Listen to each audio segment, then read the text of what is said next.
yesus reedike ta'eera narratti. Akkamittiin dhuftee gara koo an hojjedheen qabu gaarii tokko gooftaa koo hunduu tola keeti reedike ta'eera narratti. Gooftaa koo hunduu tola keeti reedike ta'eera narratti. Reedike ta'eera narratti. Reedike ta'eera narratti. Reedike ta'eera narratti yesus reedike ta'eera narratti.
Yesus karma keessa darbee labsa.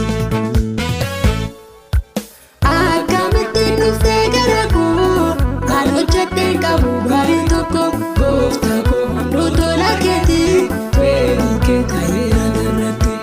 Gooftaa koo hunduu tola keeti reedike ta'eera narratti. Reedike ta'eera narratti. Reedike ta'eera narratti. Reedike ta'eera narratti yesus reedike ta'eera narratti. Gaariidha yaadni kee dhagaana guddisee na baatee barruun kee. Eenyummaa gooftaa na fakkii kee miidhameera akka jaalala kee. Eenyummaa naafoo kan akka kee miidhameera akka jaalala kee. Eenyummaa naafoo kan akka kee miidhameera akka jaalala kee. Miidhameera akka jaalala kee. Miidhameera akka jaalala kee. Miidhameera akka jaalala kee. Miidhameera akka jaalala kee.